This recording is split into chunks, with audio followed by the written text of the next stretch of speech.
Fyodor Dostoyevsky. El cocodrilo. Extraordinario acontecimiento o el paso del pasaje. Una historia verídica que versa sobre cómo un caballero de cierta edad y buena presencia fue engullido vivo y en su totalidad por un cocodrilo y de lo que de ello resultó. Ohé Lambert, où est Lambert? Has-tu vu Lambert?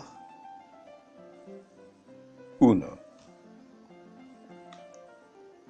El 13 de enero de 1865, a las 12:30 del mediodía, Elena Ivanovna, esposa de Iván Matveyev, un instruido amigo mío, compañero y en parte pariente lejano, deseó ver al cocodrilo que se mostraba en el pasaje por un precio asequible. Como ya disponía de su billete para partir al extranjero, no tanto por motivos de salud como por curiosidad, considerado a todos los efectos como viaje en comisión de servicio, y tenía completamente libre aquella mañana, Iván Matveyev no solo no se opuso al irresistible deseo de su mujer, sino que él mismo ardía de curiosidad. «Excelente idea», dijo en tono satisfecho. «Vamos a ver al cocodrilo. En vísperas de emprender un viaje a Europa, no está de más conocer desde aquí a sus pobladores aborígenes».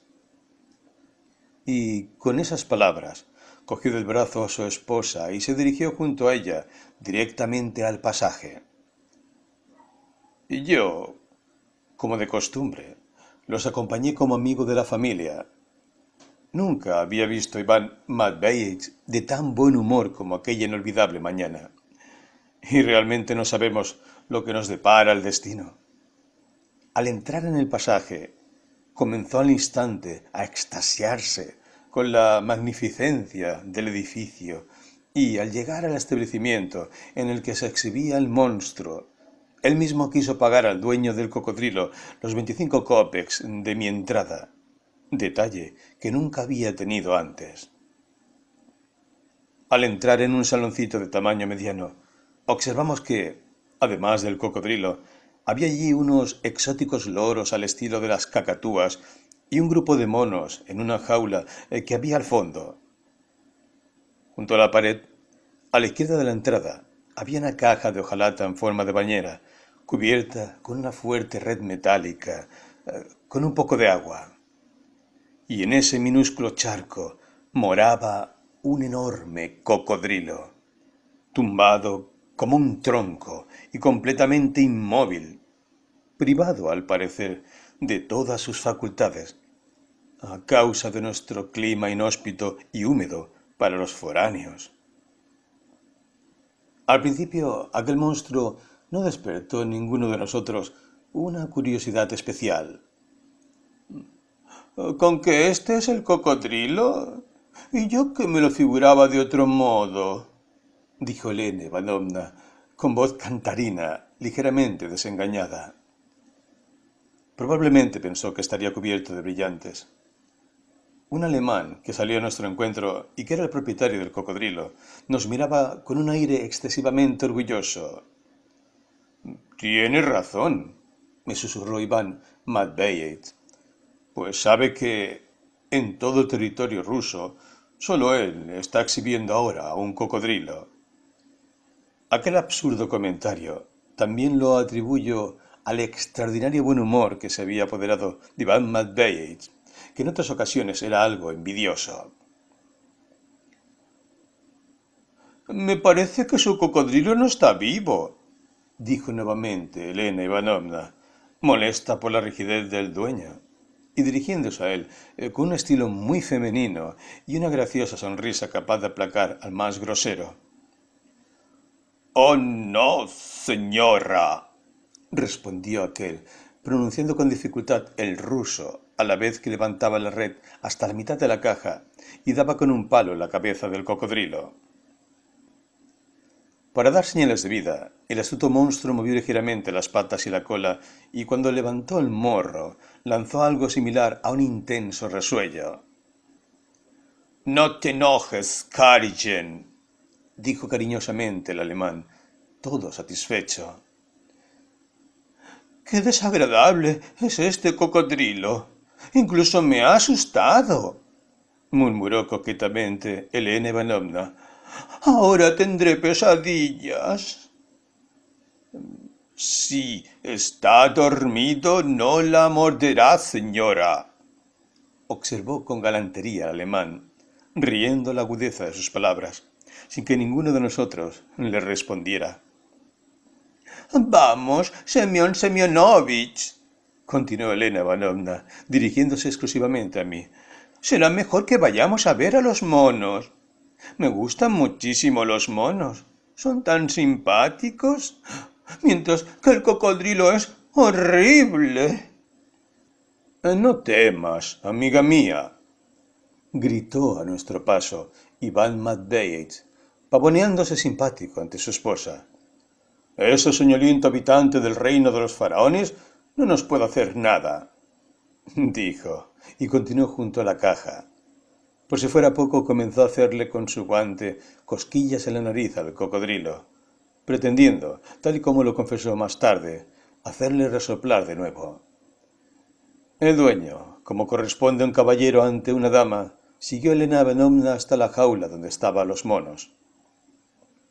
Todo transcurría a las mil maravillas, y no se preveía ningún contratiempo.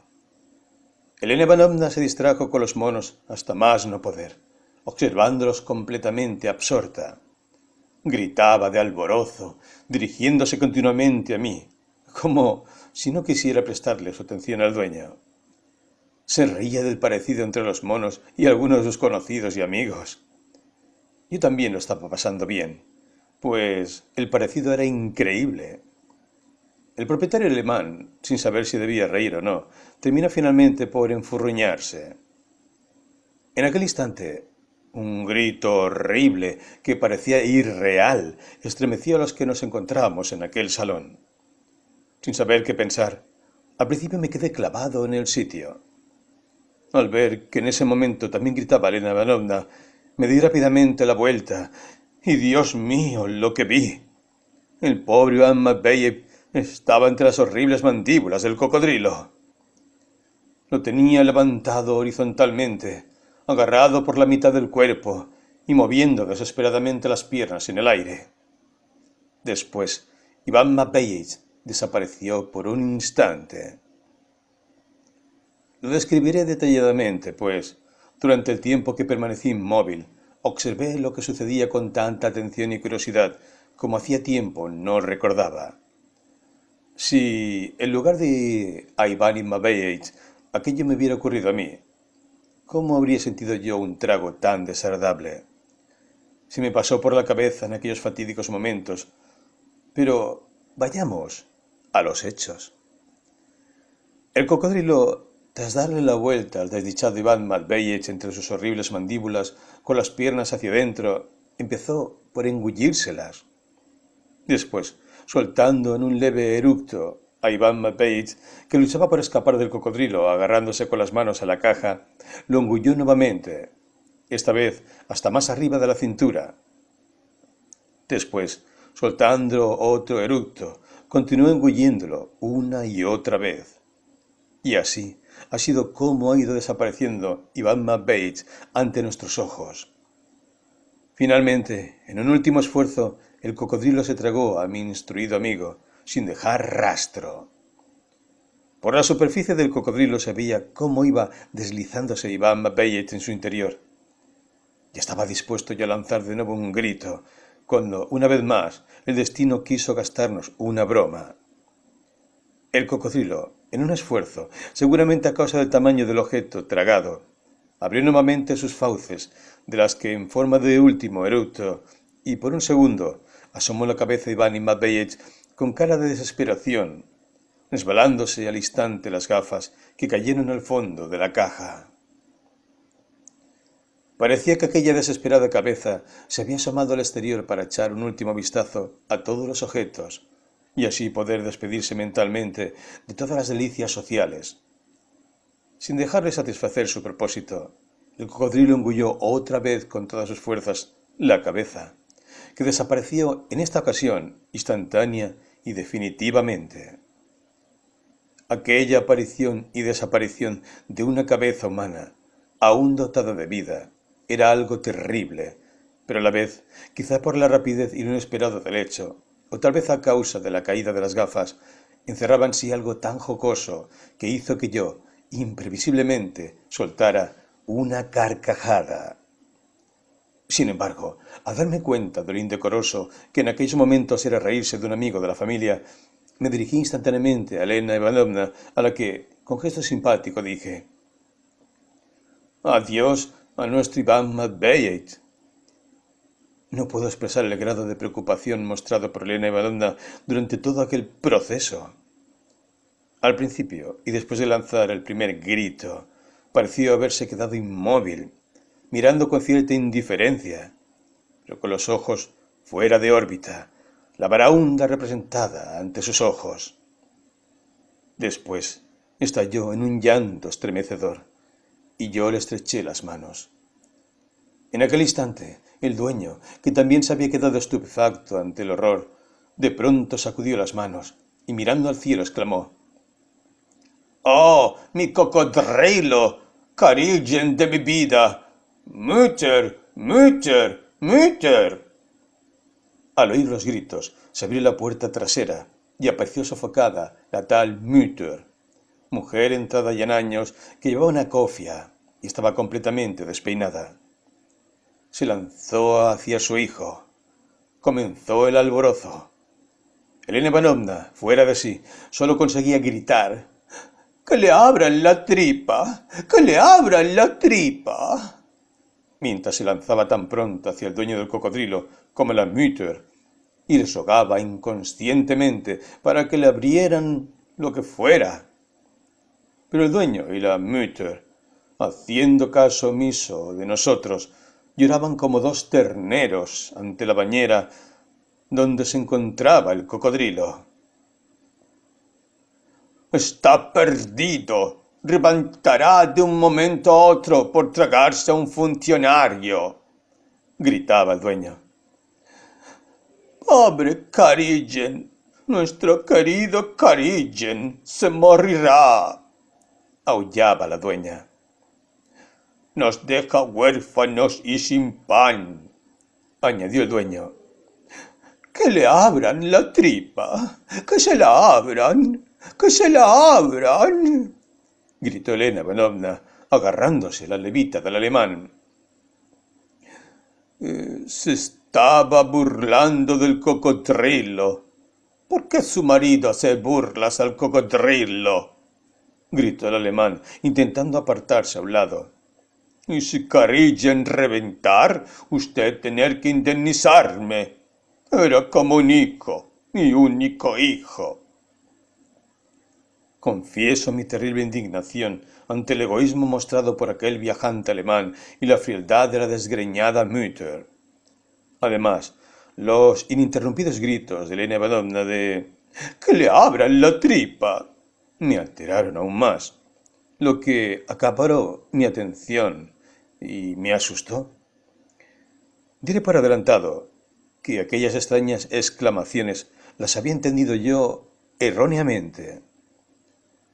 Creía que Elena Ivanovna, tras haber perdido momentáneamente el juicio y deseosa a la vez de vengar la pérdida de su marido, Iván Matveich, proponía que se castigara al cocodrilo dándole azotes, pero lo que en realidad quería decir era otra cosa muy diferente.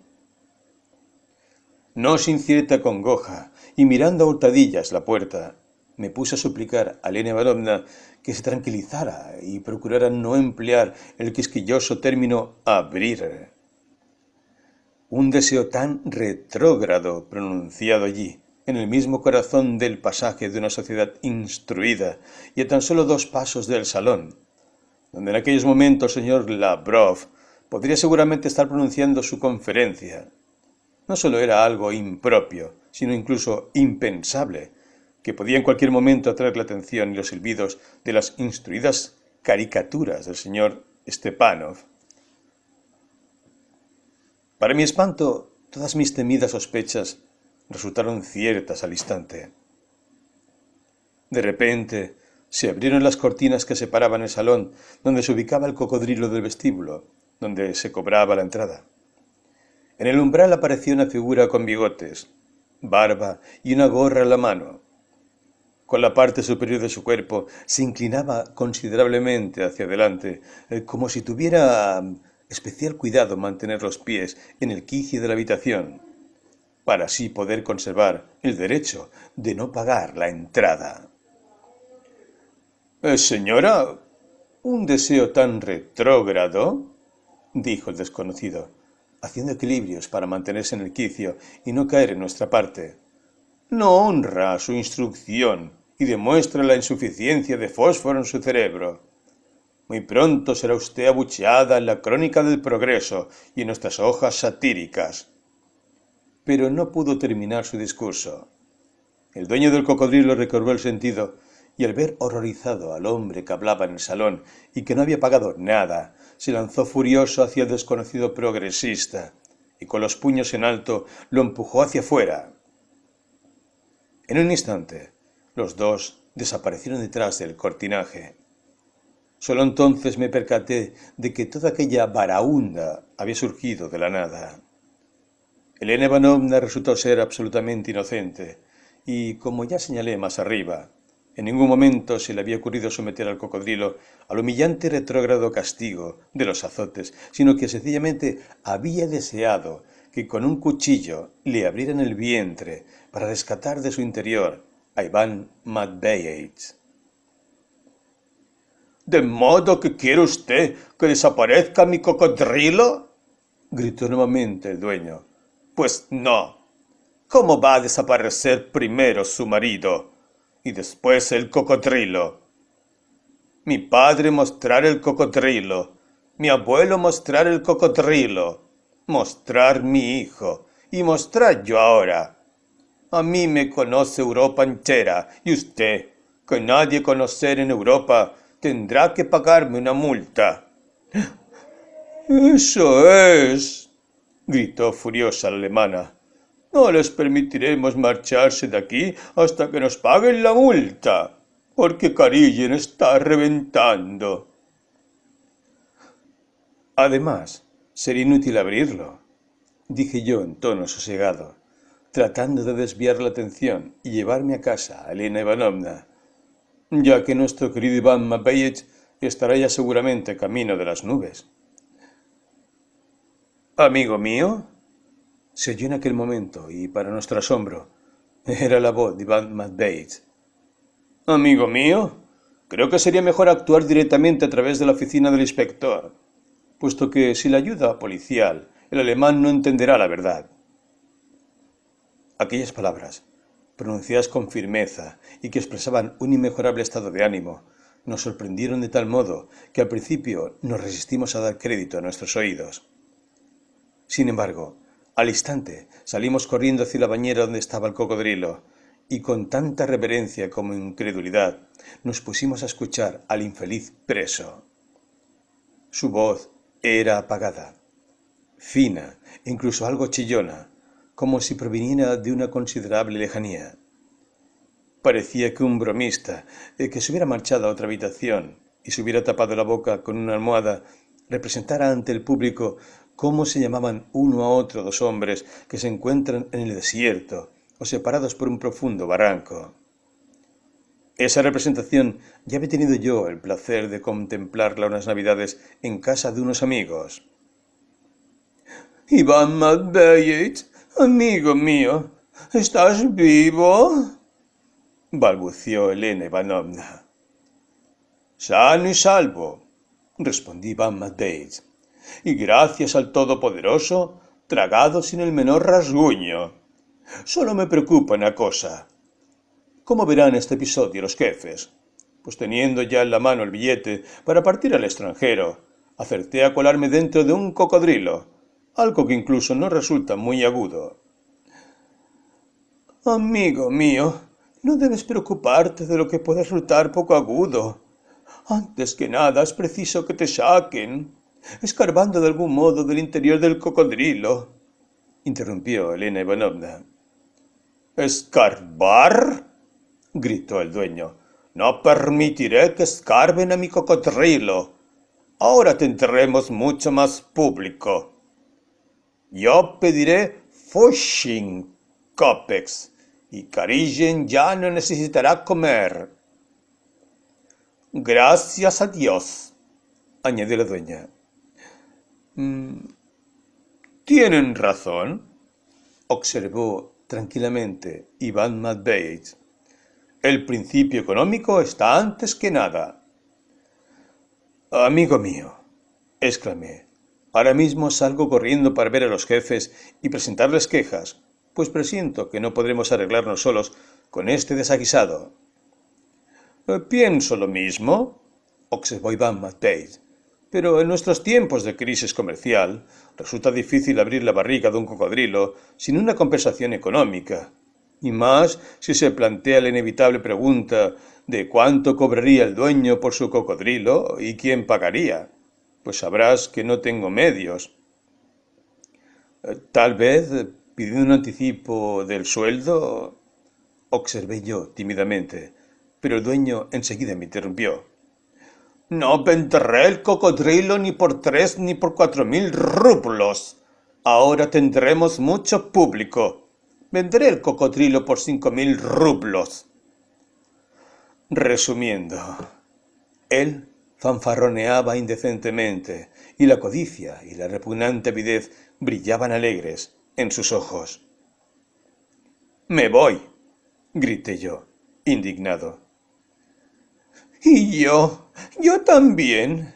Iré a ver al mismo Andrei Osipich y lo ablandaré con mis lágrimas», gimió Elena Ivanovna. «No lo hagas, amiga mía», le interrumpió apresuradamente Iván Matveich, pues desde hacía tiempo tenía celos de su mujer y de Andrei Osipich, porque sabía que le gustaba llorar delante de hombres con cierto poder y también porque las lágrimas le favorecían. «No te lo aconsejo, amigo mío», continuó, dirigiéndose a mí.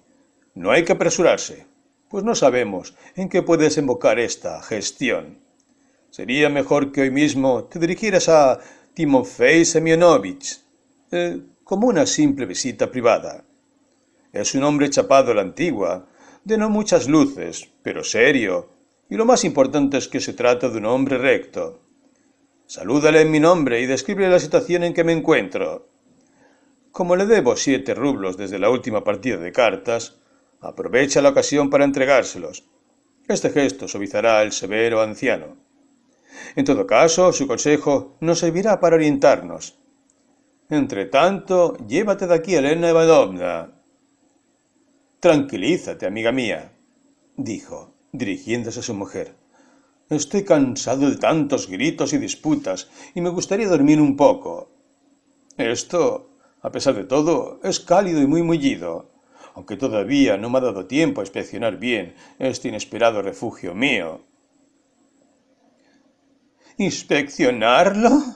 ¿Acaso tienes luz ahí?, exclamó alegremente Elena Ivanovna. Estoy rodeado de una impenetrable noche, respondió el desdichado preso, pero puedo palpar y, por decirlo de alguna manera, ver con las manos. Así pues, hasta la vista. Estate tranquila y no te prives de las distracciones. Hasta mañana. En cuanto a ti, Semyon Semyonich, ven a verme por la tarde. Y como eres algo despistado y puedes olvidarte, hazte un nudo. Confieso que me alegré de marcharme, pues estaba excesivamente cansado y, en parte, también aburrido. Me apresuré a coger del brazo a la abatida, pero aún más bella por la preocupación, Elena Ivanovna, y la saqué lo más aprisa que pude del local donde se hallaba el cocodrilo. «Por la tarde también tendrán que pagar 25 copes por la entrada», gritó el dueño mientras nos alejábamos. ¡Oh, Dios! ¡Qué avara es esta gente!, dijo Elena Ivanovna, mirándose en todos los espejos del pasaje, como si estuviera reafirmándose en su belleza. El principio económico, respondí yo con gesto preocupado y mostrándome ante los transeúntes, orgulloso de mi dama. ¿El principio económico?, repitió ella con vocecita simpática. No he comprendido nada de lo que Iván Matveich ha dicho antes de ese repugnante principio económico. Ya se lo explicaré, le respondí, y comencé inmediatamente a disertar sobre los beneficiosos resultados que aportaba a nuestro país la posibilidad de atraer el capital extranjero. Una información que había leído aquella mañana en el Mensajero de San Petersburgo y en el Cabello. —¡Qué extraño es todo esto! —interrumpió ella, tras escuchar un rato. —Déjelo ya. Es desagradable. ¿Qué cosas tan absurdas dice? Dígame, ¿estoy muy colorada? Está usted preciosa.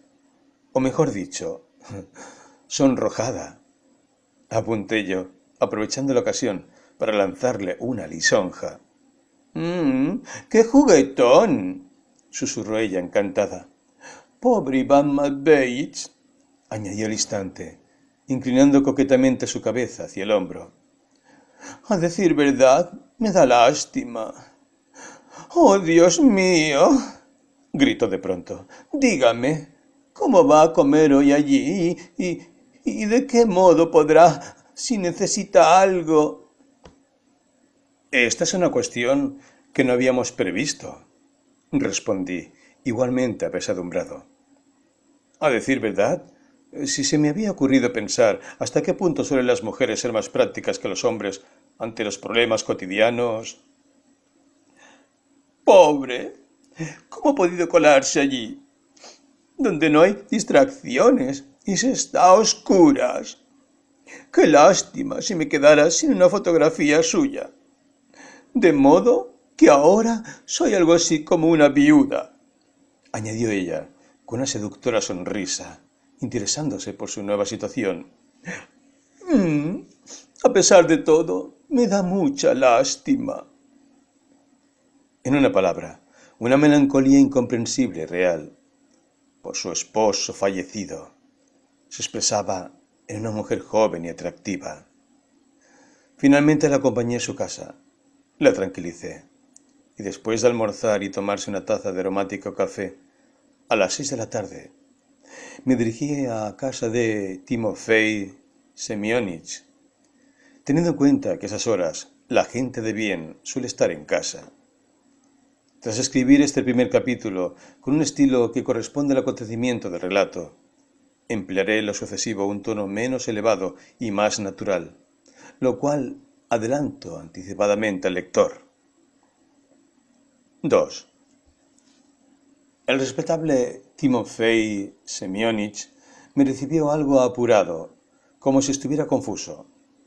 Me acompañó a su pequeño despacho, y mientras cerraba bien la puerta, en un tono algo preocupado, me dijo que era para que los niños no nos molestaran.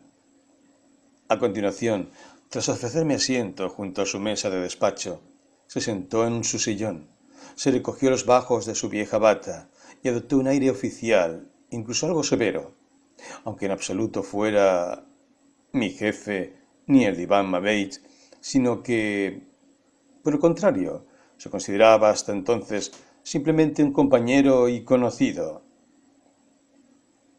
Ante todo, profirió, tenga en cuenta que no soy un jefe, sino un subordinado, como usted, Iván Matveich. Yo estoy al margen del asunto, y no deseo inmiscuirme en nada. Me sorprendió que, al parecer, ya estuviera al corriente de todo. Sin reparar en ello, le conté de nuevo y detalladamente lo sucedido. Se mostró conmovido, pues en aquellos momentos cumplía con las obligaciones de un verdadero amigo. Escuchaba sin asombrarse especialmente, pero expresando a su vez claros síntomas de sospecha. Tras escucharme dijo: «Créame que siempre supuse que esto le ocurriría algún día». «¿Por qué, Timofei Semyonich, si lo sucedido es algo extraordinario?» «Estoy de acuerdo. Pero Iván Matveich durante toda su carrera ha estado predispuesto a tener un resultado de estas características. Incluso su osadía resulta arrogante. Siempre el progreso y todo tipo de ideas similares. ¿Y aquí a dónde conduce el progreso?» «Pero si el suceso es de lo más inusual y no debe convertirse en regla general para todos los progresistas». «Pero es así. Verá, todo eso viene del exceso de instrucción. Créame, la gente excesivamente instruida se mete en todas partes, y concretamente allí donde nadie los llama. Además, puede que sepa usted más», añadió él, como si se sintiera ofendido. «Yo no soy una persona muy instruida, y además soy mayor. Comencé a prestar servicios en la administración de niño, como hijo de militar, y este año cumplo 50 años de servicio». «No, discúlpeme, Timofei Semyonich. Al contrario, Iván Matveich ansía su consejo y orientación. Incluso podría decirse que lo suplica con lágrimas en los ojos». «¿Con que lo suplica con lágrimas en los ojos?» «Pero si son lágrimas de cocodrilo, a las que no se les debe dar crédito. Además, dígame, ¿por qué le atraía tanto el extranjero? ¿Y de qué dinero disponía si no tenía medios?» «De los ahorros de las últimas condecoraciones, Timofei Semyonich», respondí yo en tono lastimero. «Solo quiso visitar 3 meses Suiza, la tierra de Guillermo Tell». «¿Guillermo Tell? ¡Ah!». Deseaba ver en Nápoles la llegada de la primavera y visitar los museos, conocer otras costumbres y ver animales. ¿Animales? Me parece que únicamente por satisfacer su orgullo. ¿Qué animales? ¿Animales? ¿Acaso aquí hay pocos animales? Tenemos casas de fieras, museos, camellos. Hay osos viviendo cerca del mismo San Petersburgo, y él va y se mete en un cocodrilo». «Disculpe, Timofei Semyonich, el pobre está viviendo un infortunio y recurre a usted como un amigo, un pariente mayor. Necesita un consejo y usted hace reproches. Al menos apiádese de la infeliz Elena Ivanovna». «¿Se refiere usted a su mujer? Interesante damita», dijo Timofei Semyonich, como si se enterneciera, a la vez que aspiraba placenteramente el tabaco. «Una persona fina. Qué rellenita está y cómo inclina su cabecita hacia un lado. Resulta tan agradable. Anteayer Andrei Osipich habló de ella». «¿Se refirió a ella?» «Sí, y en términos bastante lisonjeros. Qué busto tiene, qué ojos y qué cabello», dijo. «Más que una damita parece un bomboncito». Y nos echamos a reír. «Son jóvenes». Timofei Semyonich se sonó ruidosamente la nariz. «Ahí tiene usted a un hombre joven. ¿Y qué carrera lleva?» «Aquí se trata de otra cosa, Timofei Semyonich». «Claro, claro. Pero, ¿cómo, Timofei Semyonich? ¿Y qué puedo hacer?» «Aconséjenos, oriéntenos como un hombre experimentado, un familiar. ¿Cómo podemos actuar? ¿Deberíamos ir a los jefes o...?» «¿A los jefes? De ninguna manera», dijo apresuradamente Timofei Semyonich. «Si quiere un consejo, en tal caso, lo primero que hay que hacer es echar tierra sobre el asunto y actuar como particular. El caso es un tanto extraño y poco corriente, Y lo más importante es que se trata de algo extraordinario. No ha habido nada igual, y para colmo es poco recomendable. Por ello, ante todo, es preciso actuar con prudencia. Que permanezca allí echado. Hay que guardar y aguardar. Pero, ¿cómo aguardar, Timofey Semyonich? ¿Y si se asfixia allí dentro? ¿Por qué? ¿No dijo usted mismo que se había instalado allí con bastante comodidad? Volví nuevamente a contarle todo. Timofey Semyonich se quedó pensativo. Dijo dando vueltas a su cigarrera. Creo que incluso vendría bien que permaneciera allí tumbado durante algún tiempo, en lugar de irse al extranjero. Que reflexione durante el ocio. Claro está que no tiene por qué asfixiarse, y para eso han de tomarse medidas oportunas para la salud.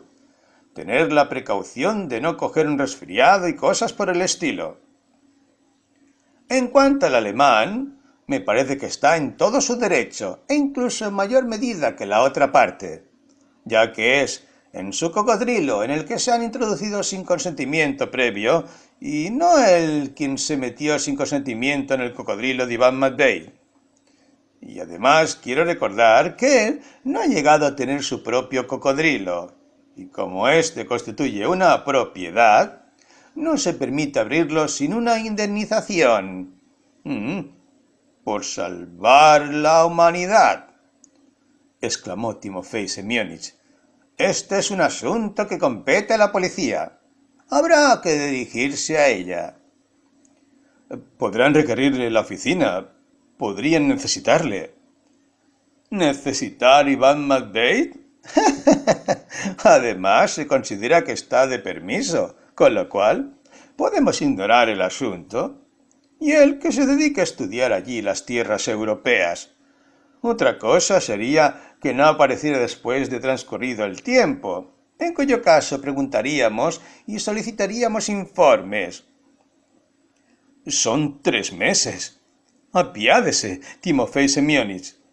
Él tiene la culpa. ¿Quién lo ha metido allí?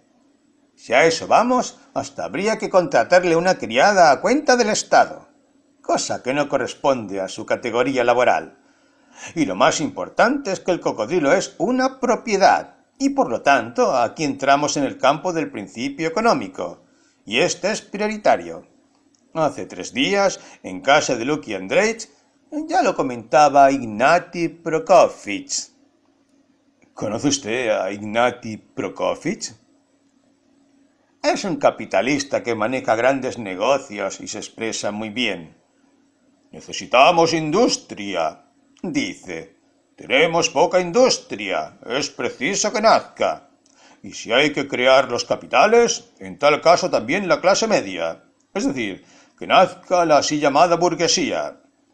Pero, puesto que no tenemos capitales, es necesario traerlos desde el extranjero.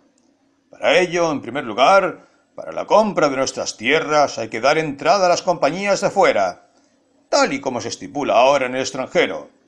La propiedad de la obshina es el infierno. Dice, es la muerte. ¿Y sabe? Habla con tanta pasión. Bueno, a ellos se les permite, son gente de capital. Y además no trabajaban para la administración. ¿Con la obshina? Dice, no aumentará ni la industria ni la agricultura. Mantiene que es preciso que las compañías foráneas compren, en la medida de lo posible, toda nuestra tierra en parcelas, y después fraccionar en pequeñas fincas todo cuanto sea posible. ¿Y sabe? Pronuncia con tanta precisión la palabra fraccionar, y después dice que es necesario vender las fincas como propiedad privada. Y ya no vender, sino sencillamente arrendar. Dice que, cuando toda la tierra esté en manos de compañías extranjeras, se podrá asignar el precio que se desee por arrendamiento. El campesino tendrá que trabajar 3 veces más para ganarse el pan de cada día, y se le podrá echar cuando a uno le venga bien. Por consiguiente, estará más convencido, será más sumiso y tenaz, y trabajará 3 veces más por el mismo jornal, mientras que con la oshina le da lo mismo, pues sabiendo que no morirá de hambre, puede holgazanear y emborracharse. Y de otro modo el dinero vendría a nuestras manos y se crearían los capitales y la burguesía. Además, el periódico político y literario inglés The Times, a propósito de nuestra economía, decía que si no crecían nuestras finanzas era precisamente por no tener clase media, porque no había grandes fortunas ni serviciales proletarios. Ignati Prokofiev habla muy bien. Es todo un orador. Tiene intención de presentar un informe a las altas esferas y después publicarlo en Izvestia. Aquí ya no se trata de unas estrofas al estilo de Iván Matveich. ¿Y qué será de Iván Matveich? Volví yo al tema, tras dejar hablar al anciano. A Timofei Semyonovich a veces le gustaba charlar para demostrar que también él estaba informado y al corriente de las cosas. ¿Qué será de Iván Matveich? Pues a eso voy. Nosotros mismos hablamos de la atracción de capitales para nuestro país. Júzguelo usted mismo. Si cuando el capital del atraído propietario del cocodrilo se duplica gracias a Iván Matveich, nosotros, en lugar de proteger al propietario extranjero, contrariamente a ello, intentamos abrirle las tripas al capital. ¿Tiene eso sentido? Me parece que Iván Matveich, como verdadero hijo de la patria, debería sentirse orgulloso de que gracias a él se haya duplicado el valor del cocodrilo foráneo, y probablemente hasta triplicado. Esto es preciso para atraerlos. Si uno tiene éxito, no tardará en venir otro dueño con su cocodrilo, y el tercero traerá a su vez 2 o 3 más, y a su alrededor se agruparán los capitales. Y aquí la burguesía. Hay que dar estímulos. Tenga piedad, Timofei Semyonich, exclamé yo. ¿Le está exigiendo al pobre Iván Matveich un sacrificio tan poco natural? Yo no le exijo nada, y le agradecería que, como le advertí antes, comprendiera que no soy un jefe y por consiguiente no puedo exigirle nada a nadie.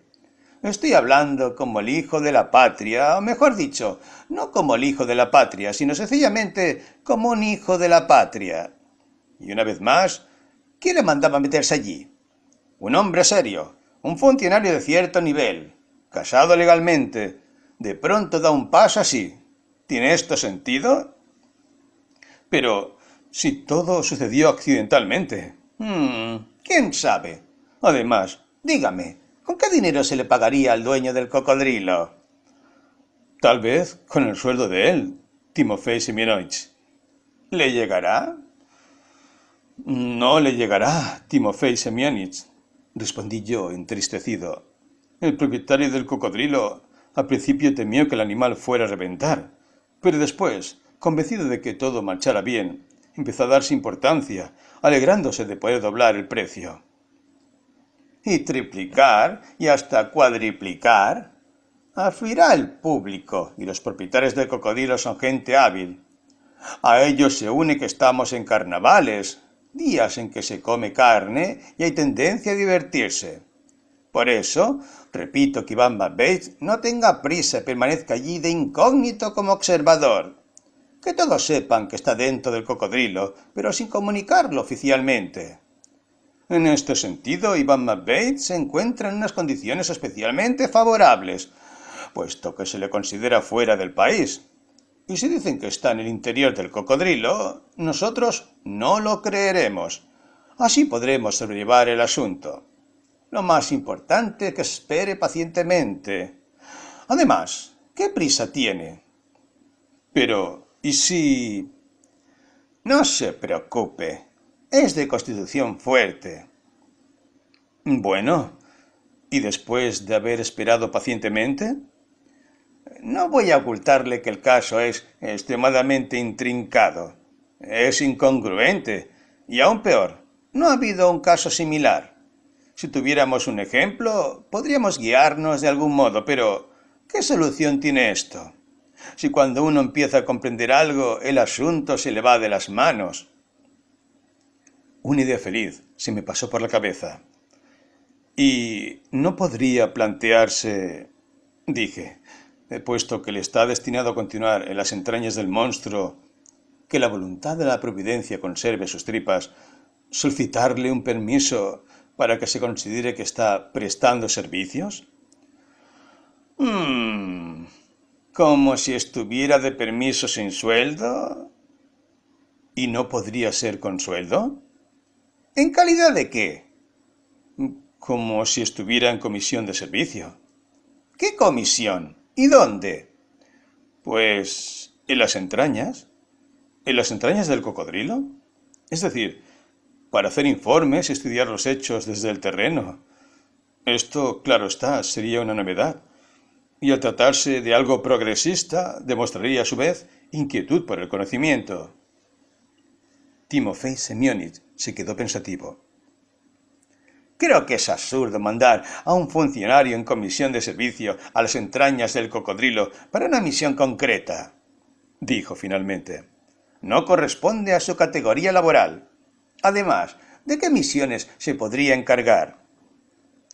Pues de la naturaleza, es decir, del conocimiento de la naturaleza en vivo. Hoy están muy de moda las ciencias naturales, la botánica. Él podía vivir allí e informar sobre la digestión o simplemente sobre las costumbres. Es decir, podría hacer un acopio de datos. Quiero decir, en materia de estadística, no tengo conocimiento de estas cuestiones y además no soy filósofo.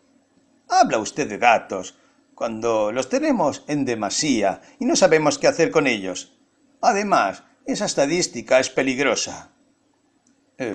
¿Por qué? Lo es, y además reconozca que estaría, por decirlo de algún modo, haciendo el informe tumbado. ¿Y cómo se puede prestar servicios tumbado? Sería otra innovación y peligrosa. Es más, no hemos tenido antes un ejemplo de esas características. Si al menos dispusiéramos de algún ejemplillo, se le podría enviar en comisión de servicio. Pero si hasta ahora tampoco habían traído aquí cocodrilos vivos. Timofei Semyonich. Sí. Se quedó pensativo de nuevo. Debo admitir que su objeción es justa e incluso serviría de base para futuras cuestiones. Pero también tendrá que reconocer usted que si con la aparición de los cocodrilos comienzan a desaparecer los funcionarios y después, como allí dentro hace calor y se está a gusto, empiezan a solicitarse comisiones de servicio para estar allí tumbados. Admita que se trata de un ejemplo absurdo, porque de ese modo cualquiera se daría prisa a meterse allí dentro para cobrar el sueldo sin hacer nada a cambio. Haga todo lo posible, Timofei Semyonich. A propósito, Iván Matveich me encargó que le entregara 7 rublos que le debía por la partida de Yeralash. Ah, sí. Perdió el otro día en casa de Nikifor Nikiforich. Lo recuerdo. Qué alegre estaba. Cuánto nos hizo reír. ¿Y ahora? El anciano estaba realmente emocionado. Haga todo lo posible, Timofei Semyonich. Haré gestiones. Hablaré en mi nombre, extraoficialmente, y pediré informes. A propósito, haga usted el favor de enterarse, así, por curiosidad y oficiosamente, de qué precio estaría dispuesto a pedir el propietario por su cocodrilo. Timofei Semyonich parecía ablandarse. Inmediatamente, respondí yo. Vendré y se lo comunicaré al instante. ¿Y su mujer? ¿Está ahora sola? ¿Se aburre? ¿Podía hacerle usted una visita, Timofei Semyonich? La visitaré. Ya lo pensé anoche. Y además la ocasión se presenta favorable. Pero, por favor, ¿le habrá dado por ver el cocodrilo? Aunque también yo estaría deseoso de verlo. Hágale usted una visita a ese desdichado, Timofei Semyonich. Claro que lo visitaré, aunque al dar este paso no quisiera darle esperanzas. Iré a verlo extraoficialmente. Bueno, pues hasta la vista. Ahora nuevamente voy a casa de Nikifor Nikiforich. ¿Usted también? No, yo voy a ver al preso. Sí, ahora iré yo a visitar al preso. Vaya frivolidad. Me despedí del anciano. Ideas diversas me rondaban la cabeza. Timofei Semyonich era hombre bondadoso y honrado. Sin embargo, al salir de su casa, me alegré de que celebrara sus 50 años en activo y de que fuera una excepción entre nosotros. Claro está que al instante me dirigí al pasaje para informar de todo al desdichado Iván Matveich. La curiosidad me devoraba. ¿Cómo se habría instalado él en el interior del cocodrilo y cómo podía vivir allí dentro? ¿Realmente era posible vivir dentro del cocodrilo? A decir verdad, a veces me parecía que todo aquello no era más que un sueño monstruoso, máxime tratándose de un animal así. 3. Y sin embargo, no era un sueño, sino una realidad tangible. De lo contrario, yo no estaría aquí contándolo. Proseguiré. Llegué al pasaje ya algo tarde, rondando las 9 de la noche, y tuve que entrar a ver al cocodrilo por la puerta trasera porque, en esta ocasión, el alemán había cerrado el establecimiento antes de lo habitual. Iba de un lado a otro, en ropa de estar por casa, vestido con una levita grasienta y mucho más contento que por la mañana. Era evidente que ya no temía nada y que había tenido mucho público. La Mutter salió algo más tarde, seguramente para vigilarme. El alemán y la Mutter cuchicheaban bastante entre sí. A pesar de que el establecimiento estuviera ya cerrado, el alemán me cobró los 25 kopecks. Absurda exactitud. Usted tener que pagar cada vez que entre. El público pagar 1 rublo y usted solo 25 kopecks. Porque si usted ser buen amigo de su amigo, yo tener en cuenta amigos. ¿Está vivo? ¿Está vivo mi instruido amigo? Exclamé yo en voz alta, acercándome al cocodrilo y esperando que mis palabras llegaran hasta Iván Matveich y halagaran su amor propio. «Estoy sano y salvo», respondió él, como si estuviera a mucha distancia o se encontrara debajo de la cama. «Sano y salvo, pero dejemos eso para más tarde. ¿Cómo van las cosas?» Adrede, y como si no lo hubiera oído bien, comencé animada y resueltamente a preguntarle cómo estaba, qué hacía, cómo vivía dentro del cocodrilo y cómo era su interior. La amistad y la cortesía así lo exigían. Pero él me interrumpió en un tono algo caprichoso y enfadado. «¿Cómo van las cosas?», gritó, como de costumbre, dándome órdenes y con una voz chillona, especialmente desagradable en esta ocasión. Le conté con detalle la conversación mantenida con Timofei Semyonich, intentando expresar, con mi tono de voz, que estaba ofendido. «El viejo tiene razón», dijo bruscamente Iván Matveich, como habitualmente acostumbraba a dirigirse a mí. «Me gusta la gente práctica y no soporto los remolones empalagosos. Sin embargo, estoy dispuesto a admitir que tu idea sobre la comisión de servicio no es del todo absurda. Realmente puede informar de muchas cosas, tanto lo referente a cuestiones científicas como morales. Pero ahora todo ello comienza a tomar una forma nueva e inesperada, y no merece la pena hacer gestiones para conseguir el sueldo. Escucha atentamente. ¿Estás sentado?» No, estoy de pie. Siéntate en algún sitio, aunque sea en el suelo, y escucha atentamente. Enojado, cogí una silla, y a propósito la arrastré por el suelo para hacer ruido. «¡Escucha!», dijo él en tono imperativo. «Hoy ha habido muchísimo público. Por la tarde no cabía más gente, y tuvo que intervenir la policía para poner orden. A las 8, es decir, antes de lo habitual, el dueño incluso tomó la decisión de cerrar el establecimiento y suspender la exhibición para hacer la caja y prepararse para el día siguiente. Sé que mañana habrá multitud de gente. Es de suponer que por aquí pasará la gente más instruida de la capital. Damas de la alta sociedad, enviados especiales, juristas, etc. Y por si eso fuera poco, empezará a fluir gente de múltiples provincias de nuestro amplio y curioso imperio. Resumiendo, estaré tan a la vista de todos que, aunque esté oculto, tendré prioridad. Tendré que instruir a la ociosa muchedumbre. Aleccionado por la experiencia, mi persona representará el ejemplo de la grandeza de espíritu y la resignación frente al destino. Sentaré, por decirlo de alguna manera, una cátedra desde la que daré lecciones a la humanidad. Resultan extremadamente valiosos los conocimientos de ciencias naturales que puedo comunicar acerca del monstruo en cuyo interior habito. Y por ello, no solo no lamento lo sucedido, sino que estoy firmemente convencido de que esto me proporcionará una brillante carrera. ¿Y no te aburrirás?, observé yo en tono mordaz. Lo que más me enfurecía era que él prácticamente había dejado de utilizar los pronombres personales. Tanta importancia se daba. Además, todo aquello me estaba confundiendo. ¿De qué está fanfarroneando esa cabeza de chorlito?, susurré yo, a media voz, rechinando los dientes. Aquí hay que llorar y no fanfarronear. ¡No!, respondió él bruscamente a mi observación. Como ahora estoy totalmente imbuido de grandes ideas, durante el ocio puedo soñar con la mejora del destino de la humanidad. Ahora el cocodrilo saldrá a la luz y la verdad.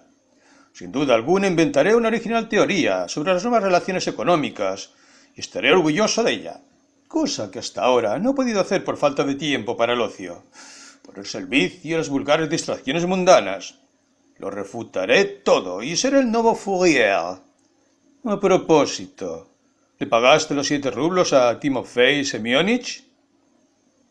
De mi dinero, respondí yo, procurando poner énfasis en que los había pagado de mi bolsillo.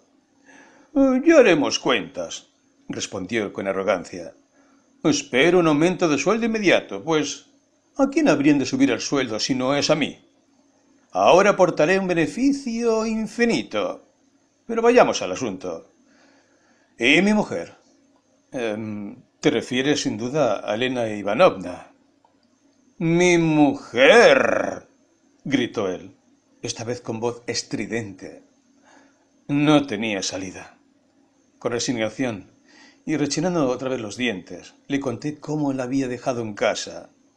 Me interrumpió sin que terminara. Tengo para ella unas perspectivas particulares, dijo él con impaciencia. Si yo me hago famoso aquí, me gustaría que ella se hiciera famosa allí. Los científicos, los poetas y los filósofos, los especialistas en minerales, que estén de paso, y los hombres de Estado, podrían, después de hablar conmigo por la mañana, frecuentar su salón por la tarde. Desde la semana que viene, ella debe poner en marcha el funcionamiento del salón. Unos ingresos duplicados permitirán recibir en condiciones a las visitas, y puesto que éstas se limitarán a un té y unos lacayos de alquiler, la cosa irá sobre ruedas.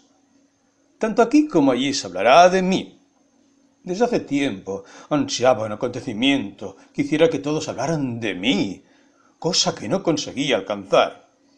Constreñido como estaba por mi insignificancia y mi bajo rango laboral. Y ahora, mira tú por dónde. Voy y lo consigo solo con que me trague el cocodrilo. Cada palabra mía será escuchada. Cada sentencia que emita dará que reflexionar. Correrá de boca en boca y se publicará. Haré que me conozcan. Finalmente comprenderán las cualidades que dejaron desaparecer en las entrañas del monstruo. Unos dirán: este hombre podía ser un ministro y gobernar en otro país. Otros replicarán: pues este hombre no gobernó en otro país. ¿En qué soy yo peor que Garnier Pagès cualquiera? Mi mujer me servirá de complemento. Yo tengo inteligencia, y ella, belleza y amabilidad. Unos dirán: es bella y por eso es su mujer. Otros rectificarán: es bella porque es su mujer.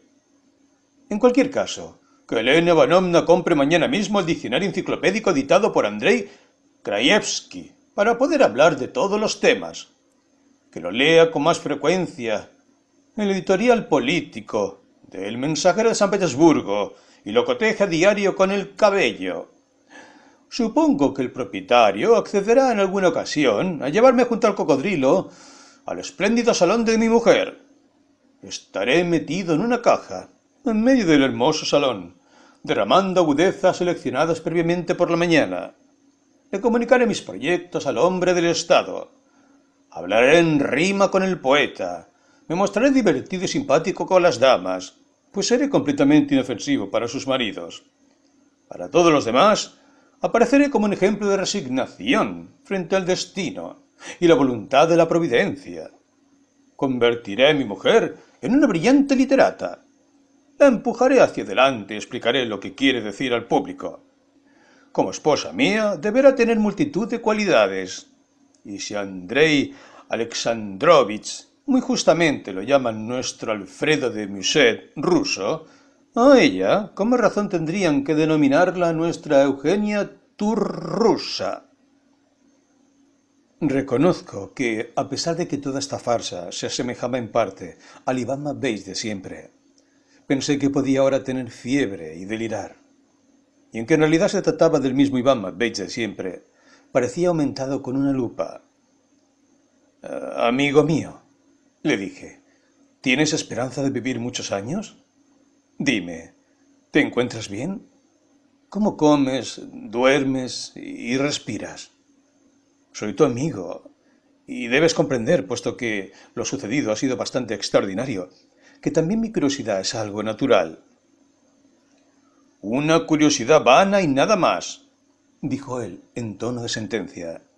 Pero te satisfaré. ¿Me preguntas que cómo me he instalado en las entrañas del monstruo?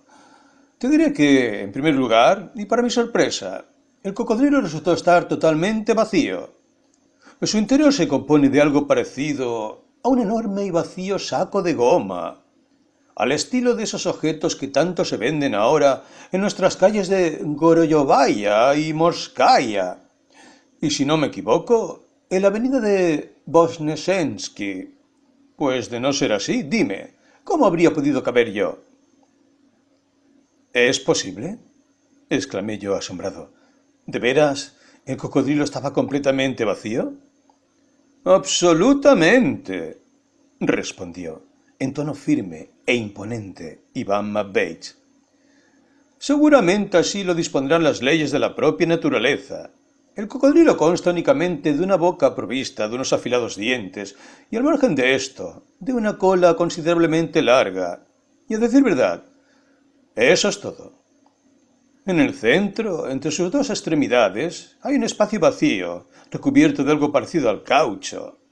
Es probable que realmente sea caucho. ¿Y las costillas? ¿El estómago? ¿Los intestinos? ¿El hígado y el corazón? Le interrumpí yo, ligeramente enojado. Nada, no hay absolutamente nada de eso, y probablemente nunca lo hubo.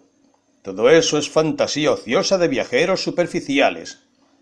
Del mismo modo que se inflan los almohadones para aliviar las hemorroides, así también inflo yo ahora con mi persona al interior del cocodrilo. Es increíblemente elástico. Incluso tú, como un buen amigo, podrías caber perfectamente a mi lado, si fueras generoso. Incluso contigo habría espacio suficiente. En un caso extremo, también estoy pensando en inscribir aquí a Elena Ivanovna. Además, esta vacua condición de cocodrilo concuerda perfectamente con las ciencias naturales. Si se diera el caso de que tuviéramos que crear un cocodrilo nuevo, lógicamente se plantearía la cuestión de cuál sería su propiedad esencial. La respuesta sería tan clara como la de tragar gente. ¿Y qué condiciones debería tener para tragar gente? Esta respuesta sería aún más sencilla. ¿Hacerlo vacío? Hace tiempo que la física resolvió que la naturaleza no admite la vacuidad. Por ello, precisamente para no soportar esa vacuidad, el interior del cocodrilo ha de ser vacío para poder, consiguientemente, tragar y llenarse continuamente con lo que está más a mano. Y he aquí la única razón sensata por la cual todos los cocodrilos se tragan a nuestros hermanos. No sucede lo mismo en la naturaleza humana, que cuanto más vacía está una cabeza humana, tanto menos necesidad tiene de llenarse. Y esta es la única excepción a la regla general. Todo esto, que veo ahora tan claro como la luz del día, lo comprendí gracias a mis propias inteligencia y experiencia, ubicándome, por decirlo de alguna manera, en las entrañas de la naturaleza, en su retorta, escuchando con atención los latidos de su pulso. Incluso la etimología misma me da la razón, pues el propio término cocodrilo significa glotonería. Cocodrillo, cocodrillo. Será seguramente una palabra italiana, actual, procedente posiblemente del antiguo Egipto faraónico, o si no, de la raíz francesa croquer, que significa comer, y en general tomar algún alimento. Estoy dispuesto a decir todo esto en mi primera conferencia pública en el salón de Elena Ivanovna, cuando me lleven allí metido en una caja. Amigo mío, ¿no deberías tomarte algún laxante? Exclamé yo sin querer. Tiene fiebre. Está con fiebre, pensé asustado. ¡Absurdo!, respondió él en tono despectivo. Además, en mis circunstancias actuales, esto resultaría absolutamente incómodo. Pero ya me figuraba yo que me hablarías del laxante. Amigo mío, ¿y cómo? ¿De qué modo te alimentas? ¿Has almorzado hoy? No, pero estoy lleno y probablemente no necesite ingerir ya más alimento alguno. Es comprensible. Llenando con mi persona todo el interior del cocodrilo, hago que él se sienta siempre lleno. Ahora él puede estar varios años sin comer. Por otra parte, llenándose con mi persona, es natural que también me transfiera jugos vitales de su cuerpo. Es similar a lo de las coquetas más refinadas, que por las noches aplican compresas de filetes rusos crudos, cubriéndose con ellos todas sus formas. Por ello, después del baño matutino, resultan tan frescas, tersas, jugosas y seductoras. De este modo, al alimentar con mi persona al cocodrilo, también recibo su alimento. Por consiguiente, nos alimentamos mutuamente. Pero como también al cocodrilo le resulta difícil digerir a un hombre como yo, es lógico que experimente una cierta pesadez en el estómago, del que por cierto carece. Y he aquí por qué cambié yo tan poco de postura. Para no hacerle daño al monstruo. Incluso pudiéndome cambiar más a menudo de posición, no lo hago por humanidad. Esta es la única insuficiencia de mi actual situación. Y en sentido alegórico, Timofei Semyonich tenía toda la razón en llamarme gandul. Pero yo demostraré que incluso estando tumbado, o mejor aún, que únicamente estando echado de lado es cuando se puede dar la vuelta al destino de la humanidad. Todas las grandes ideas y las que expresan nuestras revistas y periódicos son indudablemente elaborados por gandules. He aquí la razón de que las denominen ideas de despacho, que las llamen como quieran. Yo inventaré todo un sistema social. Y no te lo vas a creer, pero es muy fácil. Solo hay que aislarse en algún rincón lo más alejado posible, o introducirse en un cocodrilo, cerrar los ojos e inventar al instante todo un paraíso para la humanidad. Hace un rato, cuando te marchaste, al momento me puse a inventar, y ya inventé 3 sistemas. Ahora estoy elaborando el 4. Hay que decir que al principio hay que refutarlo todo, pero esto resulta muy fácil desde el cocodrilo. Además, desde su interior, parece que todo resulta claro. Es evidente que en mi situación también hay algunos inconvenientes, aunque insignificantes. En el interior del cocodrilo hay humedad y parece recubierto de una sustancia viscosa. Además, huele ligeramente a goma, igual que mis chanclos del año pasado. Y eso es todo. No hay más inconvenientes. Iván Matveich, lo que cuentas es una maravilla que cuesta trabajo creer. Le interrumpí yo. ¿De veras estás dispuesto a no comer más durante el resto de tu vida? ¡Infeliz cabeza de chorlito! ¿Qué es lo que te inquieta? Te estoy hablando de grandes ideas y tú no has de saber que solo me satisfacen las grandes ideas que alumbran la noche que me rodea. Por lo demás, el bondadoso dueño del monstruo, tras hablar con su buena Mütter, decidió que cada mañana introducirían en las fauces del cocodrilo un tubo metálico curvado, como una flauta, por el que yo podría aspirar café o un caldo con pan blanco mojado. La flauta ya la encargaron cerca de aquí, pero creo que es un lujo innecesario. Pienso vivir por lo menos 1000 años, si consideramos cierto que los cocodrilos viven tanto. Y ya que me lo has recordado, ocúpate mañana de buscarlo en algún libro de historia natural y comunícamelo, pues puedo estar equivocado y confundir al cocodrilo con algún animal ancestral. Solo me inquieta una cosa. Como llevo ropa de paño y unas botas, probablemente el cocodrilo no pueda digerirme. Además, estoy vivo, y por ello me resistiré con todas mis fuerzas a que me digiera, pues evidentemente no deseo convertirme en aquello en lo que se convierte cualquier alimento, lo que me resultaría excesivamente humillante. Solo temo que, al cabo de 1000 años, el paño de mi levita, por desgracia de fabricación nacional, pudiera pudrirse, y quedarme entonces yo, pese a mi indignación, sin ropa y expuesto a entrar probablemente en el proceso de digestión. Y aunque durante el día, por nada del mundo consienta que esto ocurra, por las noches, durante el sueño, cuando la voluntad se desprende del hombre, es cuando podría sobrevenirme el bajo deseo de comerme unas patatas guisadas, unos blini o una ternera asada. Ese pensamiento me vuelve loco.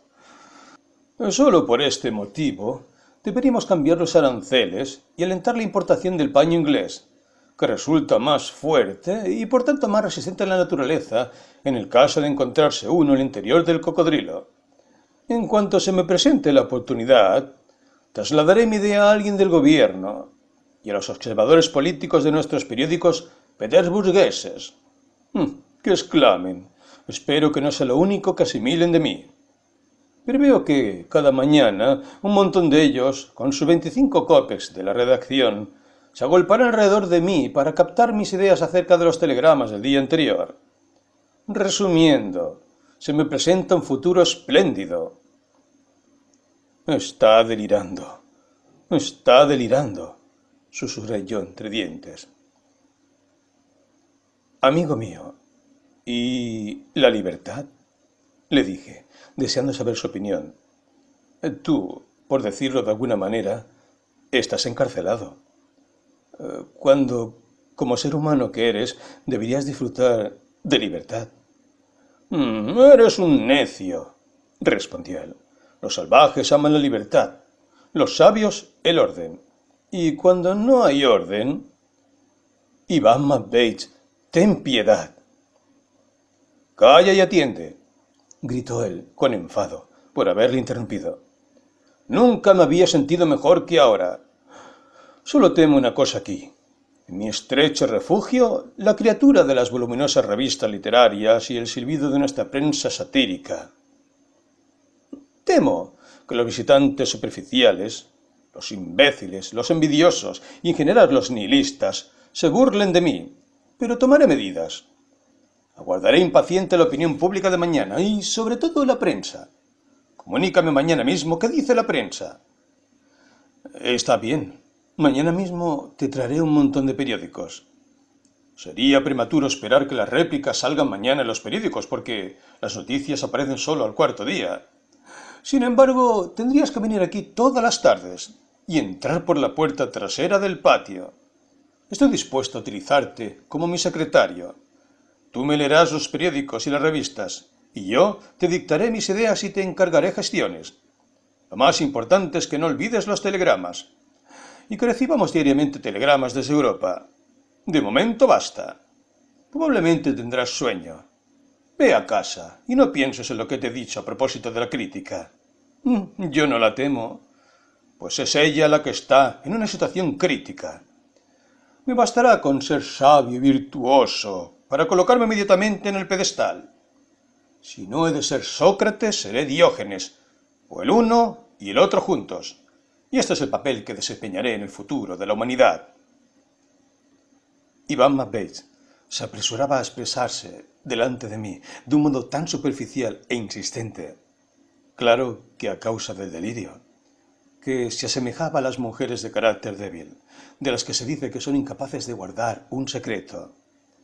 En general, todo lo que me decía acerca del cocodrilo me parecía bastante sospechoso. Además, ¿cómo era posible que el cocodrilo estuviera absolutamente vacío? Apuesto lo que sea a que en todo aquello fanfarroneaba él por vanidad, y en parte también para humillarme. La verdad es que estaba enfermo, y a los enfermos hay que respetarlos. Sin embargo, reconozco sinceramente que jamás soporté a Ivan Bates. Durante toda mi vida, desde la misma infancia, deseé librarme de su tutela, sin conseguirlo.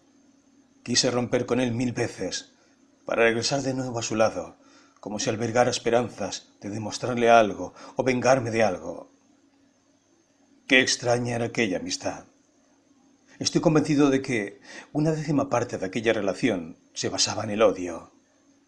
En cualquier caso, en esta ocasión nos despedimos verdaderamente afectuosos. «Su amigo era hombre muy listo», me dijo a media voz el alemán, dispuesto a acompañarme. Había estado escuchando nuestra conversación atentamente. A propós, le dije, para no olvidarme, ¿cuánto estaría dispuesto usted a pedir por su cocodrilo en caso de que alguien quisiera comprarlo? Ivan Bates, que había oído la pregunta, aguardaba la respuesta con vivo interés. Era evidente que no deseaba que el alemán pidiera poco. Al menos soltó un gran nido muy característico al oír mi pregunta. Al principio, el alemán no quiso escucharme e incluso se enfadó. «Nadie poder comprar mi cocodrilo», gritó con ira, enrojeciendo como un cangrejo. «Yo no querer vender cocodrilo, no coger 1.000.000 de táleros por él. Yo coger hoy 130 táleros del público y mañana 10.000. Después coger 100.000 táleros diarios, no querer venderlo». Ivan Bates incluso se reía de gusto. Cumpliendo con el deber de íntimo amigo y haciéndome el valiente, fría y sesadamente le insinué al estrafalario alemán que sus cuentas no resultaban del todo claras. Si cada día lograba él hacer una caja de 100.000 táleros, al cuarto día todo San Petersburgo habría desfilado por el local y no habría a quien cobrar más entradas. Le dije que nuestra vida y muerte eran voluntad de Dios, que el cocodrilo podría reventar en cualquier momento, e Ivan Bates enfermarse y morir, etc. El alemán se quedó pensativo. «Yo darle gotas de farmacia y su amigo no morir», dijo él, como si reflexionara. «Las gotas son una cosa, pero imagínese que se inicie un proceso judicial», le dije. «La mujer de Ivan Bates podría exigirle a su legítimo esposo. Si está usted dispuesto a enriquecerse, ¿estaría dispuesto a asignarle algún tipo de pensión a Elena Ivanovna?» «No, no dispuesto», respondió el alemán firme y decididamente. «No dispuesto», añadió algo enojada la Mutter. «De este modo, ¿no sería mejor que, antes de exponerse a la incertidumbre, aceptara usted algo de dinero, ahora, aunque fuera una cantidad módica, pero sustanciosa y razonable?» Me veo obligado a señalarle que le hago esta pregunta solo a título de curiosidad. El alemán cogió la Mutter y junto a ella se apartó hacia un rincón del local donde se encontraba el mono más grande y horrible de la colección. «Ya verás», me dijo Ivan Bates. En lo que a mí se refiere, en aquellos momentos deseaba, en primer lugar, darle una paliza al alemán, después a la Mutter y posteriormente golpear a Ivan Bates lo más fuerte y dolorosamente posible, por su ilimitado amor propio.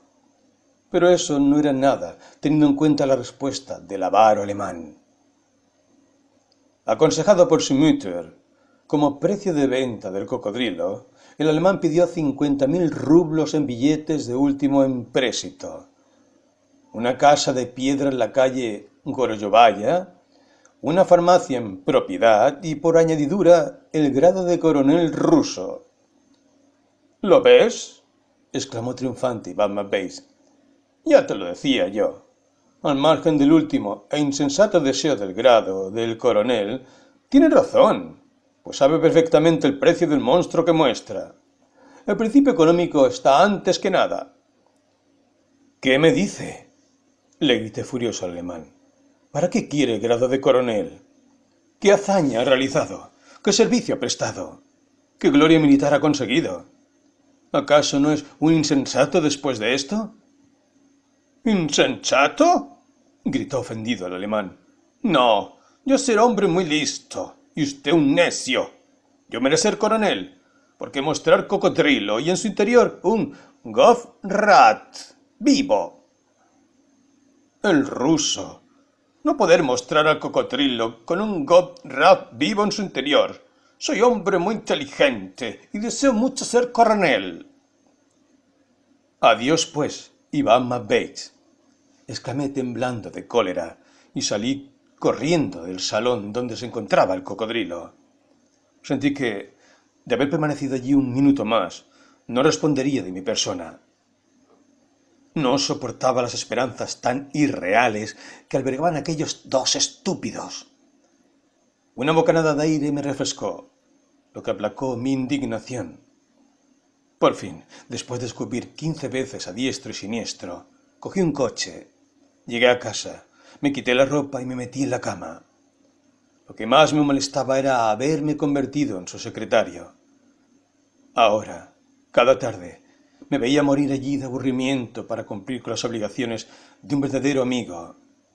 Tenía ganas de abofetearme en mí mismo. Tras apagar la vela y taparme con la manta, me golpeé con el puño unas cuantas veces en la cabeza y el resto del cuerpo. Eso me alivió un poco, hasta que finalmente, tras el cansancio, logré conciliar un sueño reparador. Durante toda la noche soñé con monos, y ya, de madrugada, con Elena Ivanovna. 4. Llegué a la conclusión de que había soñado con los monos porque estaba en la jaula del dueño del cocodrilo. Pero en cuanto a lo de Elena Ivanovna, eso merece un artículo aparte. Diré por adelantado que yo amaba a esa dama, pero me apresuro a aclarar que la amaba paternalmente, ni más ni menos. Lo deduzco porque a menudo me invadía el irrefrenable deseo de darle un beso en la cabeza o en su sonrosada mejilla. Y aunque jamás lo había hecho, confieso que no rehusaría besarle incluso los labios.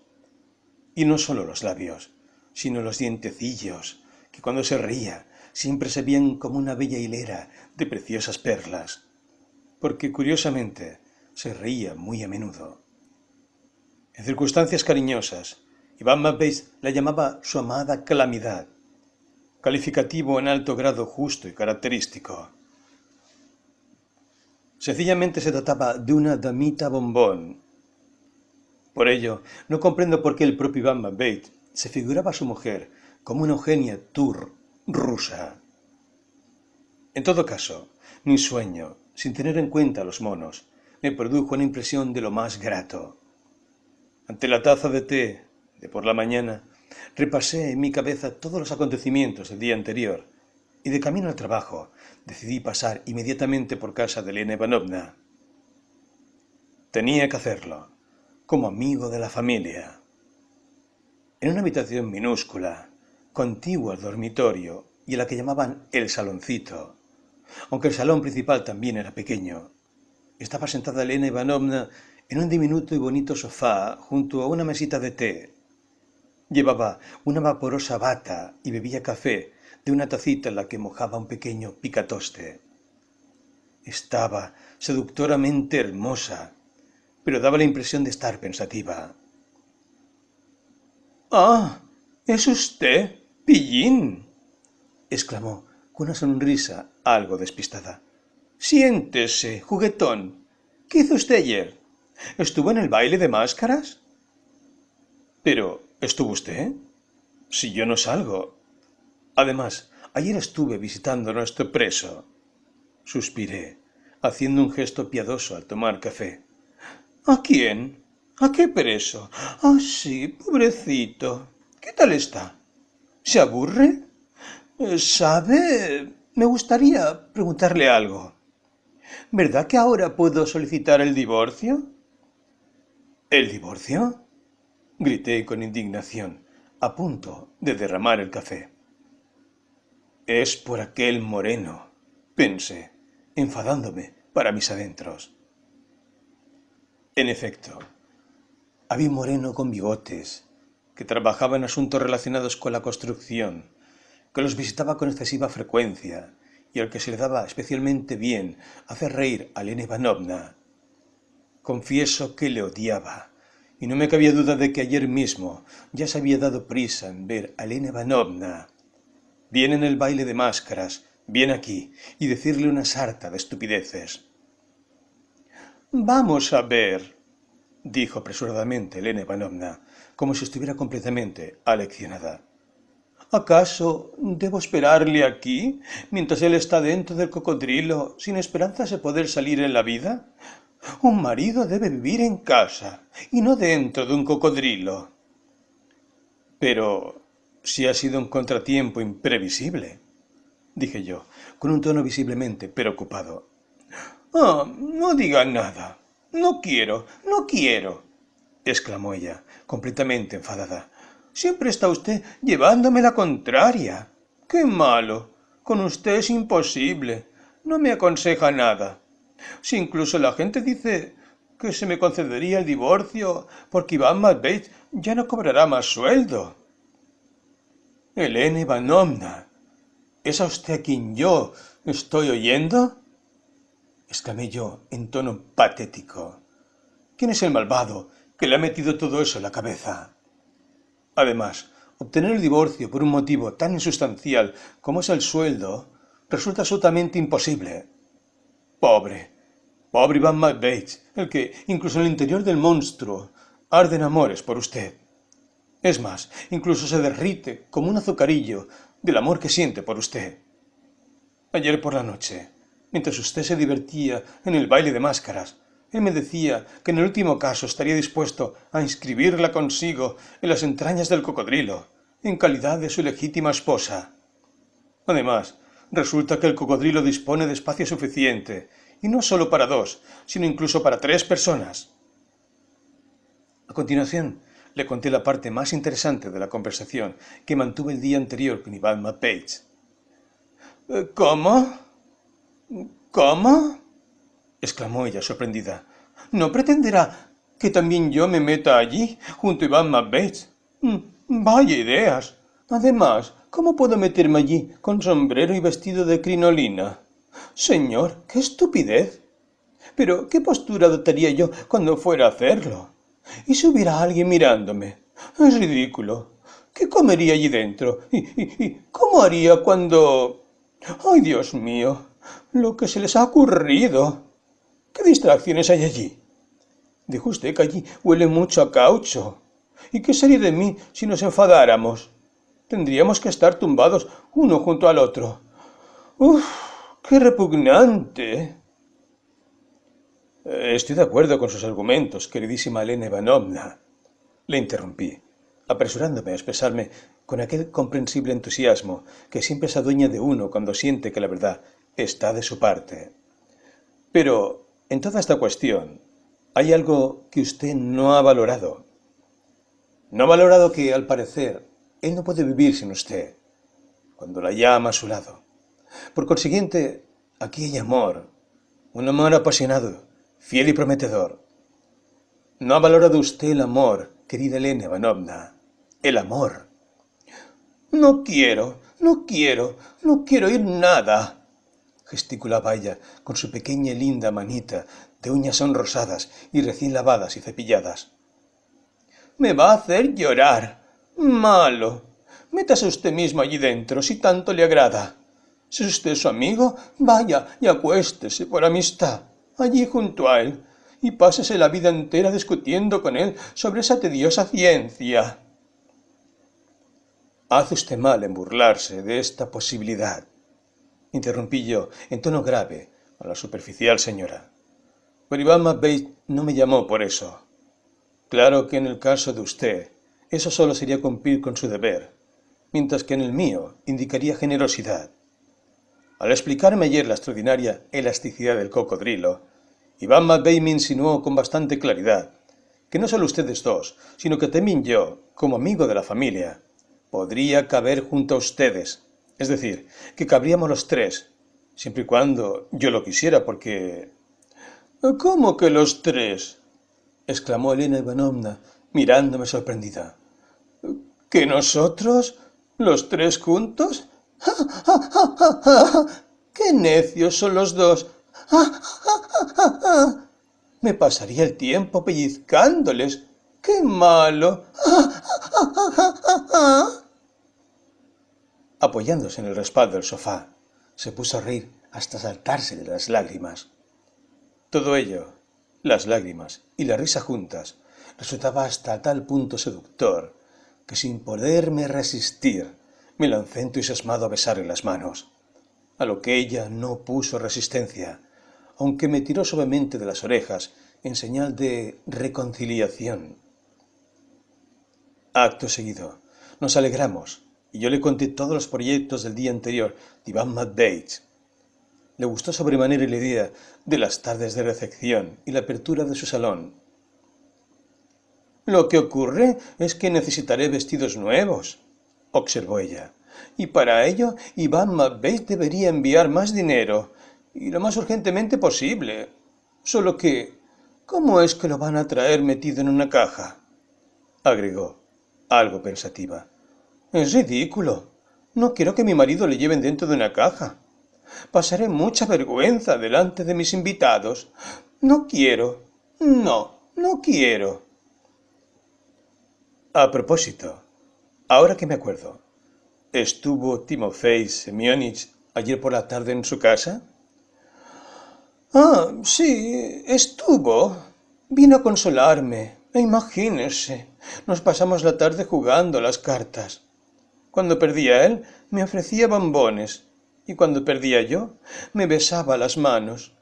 ¡Qué pillín! Imagínese, estuvo a punto de ir conmigo al baile de máscaras. ¡De veras! ¡Qué entusiasmo! Observé yo. Pero, ¿quién no se entusiasma con usted, seductora? Vaya, ya vuelve usted con sus halagos. Espera un momento, que antes de que se vaya, le voy a pellizcar. He aprendido ahora a pellizcar muy bien. ¿Qué tal? A propósito, ¿dice usted que ayer Iván Matvey habló mucho de mí? No fue exactamente mucho.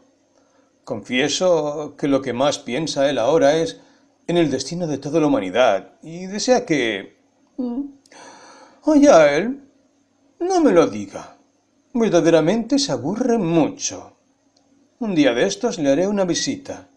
Iré mañana mismo sin falta. Hoy no puedo. Me duele la cabeza. Y además, allí habrá mucha gente. Dirán que allí está su mujer y me dará vergüenza. Adiós. ¿Estará usted allí por la tarde? Estaré con él. Me encargó que fuese y le llevase periódicos. Muy bien. Vaya a verle y léale la prensa. No es necesario que venga usted hoy a visitarme. No me encuentro bien. Ni probablemente salga a hacer alguna visita. Adiós, pillín. Seguro que esta tarde vendrá a verla el moreno ese, pensé yo para mis adentros. En la oficina, como es lógico, no dejé que trasluciera que me devoraban todo tipo de inquietudes y desvelos. No tardé en advertir que algunos de nuestros periódicos más progresistas pasaban aquella mañana con especial ligereza de mano en mano entre mis compañeros y salían con muy serias expresiones en la cara. El primer periódico que llegó a mis manos fue La Hoja. Era un periodicucho sin tendencia concreta que trataba cuestiones humanitarias, por lo que aquí, aunque primordialmente se despreciara, a pesar de eso, se leía. No sin asombro, leí lo siguiente. Ayer corrieron extraños rumores por nuestra gran capital de hermosos edificios.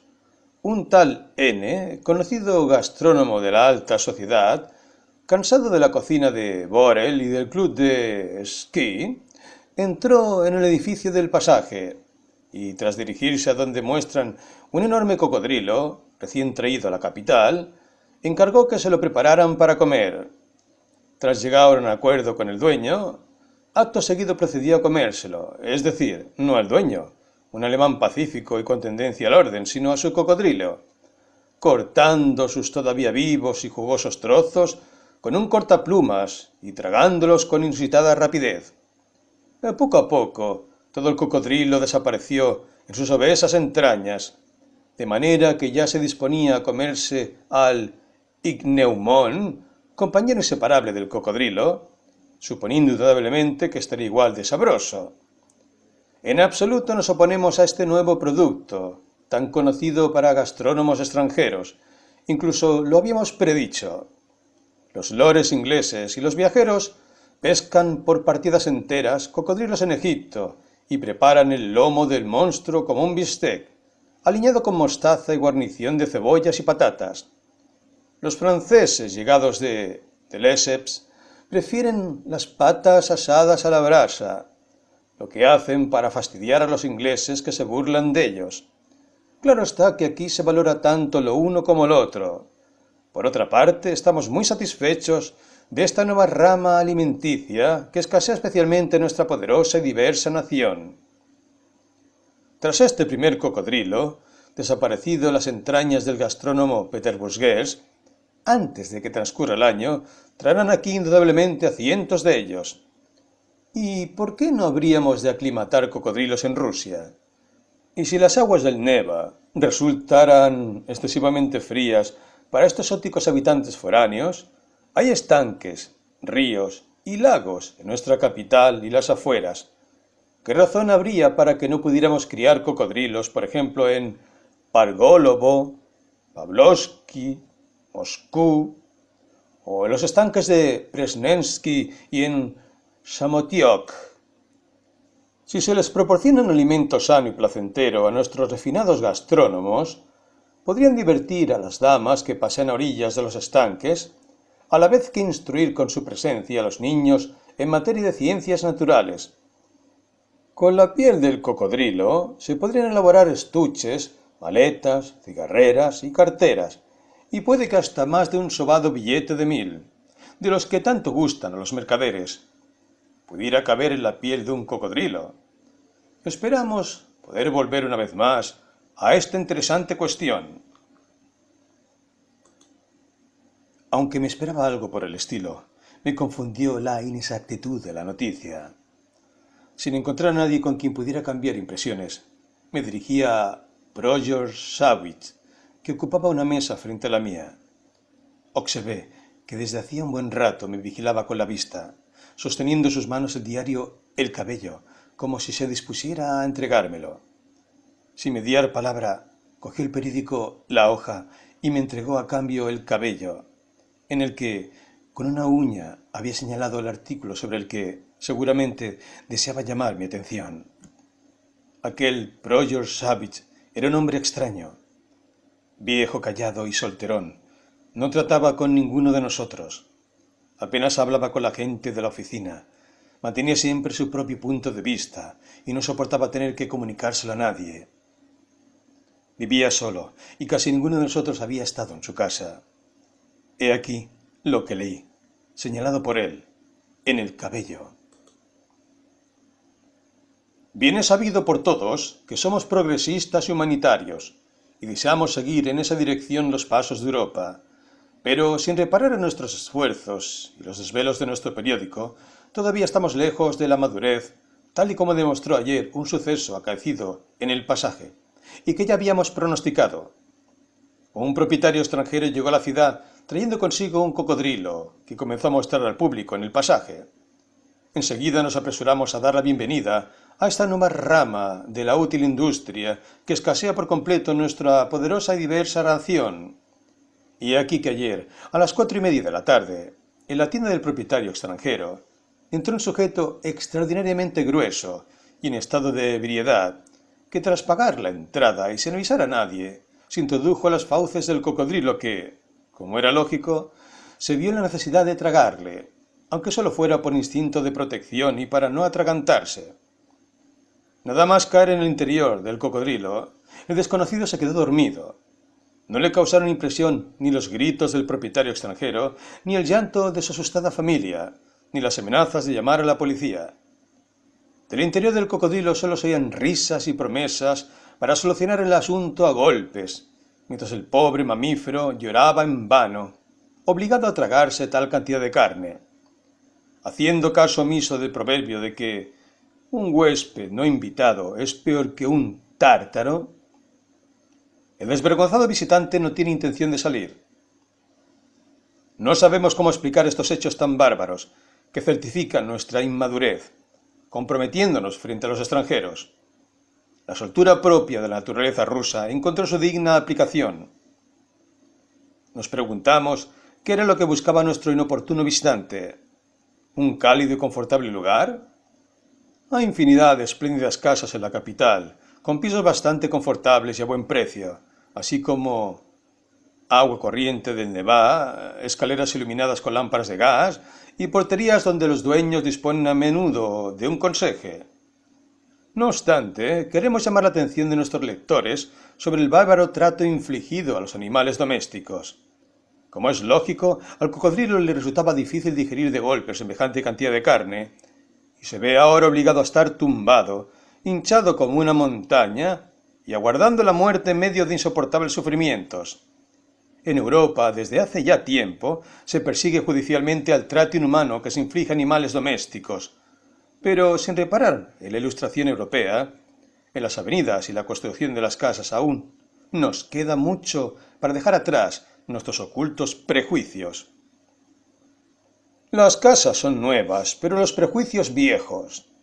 Pero, ¿acaso son nuevas las casas? Pues no podría decirse lo mismo de sus escaleras. En nuestro periódico hemos mencionado más de una vez que en la zona petersburguesa, en casa del comerciante Luciano, los peldaños de madera de la escalera del porche se han podrido y hundido, lo que constituye desde hace tiempo un peligro para su sirvienta Afimia Shapidarova, que a menudo se ve la necesidad de subir las escaleras cargada como va con leña o agua. Finalmente se confirmaron nuestras predicciones. Ayer a las 8:30 de la noche, la sirvienta Afimia Shapidarova se cayó con un plato de sopa al hundírsele el escalón y se rompió finalmente una pierna. Ignoramos si ahora Luciano arreglará la escalera. Dado que el ruso es muy duro de mollera, lo más probable es que su víctima ya esté de camino al hospital. Tampoco nos cansaremos de repetir que los barrenderos que limpian las veredas de madera de la calle Viborskaya no deberían ensuciar el calzado de los viandantes, sino reunir lo que barren en montoncitos, igual que se hace en Europa. Pero, ¿qué es esto?, dije yo, mirando indignado a Pierre Sabit. ¿Qué es esto? ¿El qué? Por el amor de Dios, en lugar de apiadarse de Iván Matveich, se apiadan del cocodrilo. Pues claro, se apiadan de un animal, de un mamífero. Igual que en Europa. Allí también se apiadan de los cocodrilos. Jijijiji. Dicho esto, el estaflario Pierre Sabit metió sus narices en los papeles y no volvió a decir palabra. El cabello y la hoja los guardé en mi bolsillo y, para distracción vespertina de Iván Matveich, recogí cuantos ejemplares viejos pude del Noticias y El Cabello. Aunque faltaba mucho para la tarde, me escabullí antes de la oficina para acercarme al pasaje y observar, aunque fuera a distancia, lo que sucedía allí, para así poder contrastar opiniones de distintas tendencias. Suponiendo que habría verdaderas masas de gente, me levanté el cuello del capote para taparme la cara, pues, a pesar de todo, sentí algo de vergüenza. Hasta tal punto nos intimida la publicidad. No obstante, pienso que no tengo derecho a expresar mis prosaicas y particulares sensaciones con motivo de un suceso tan original y admirable.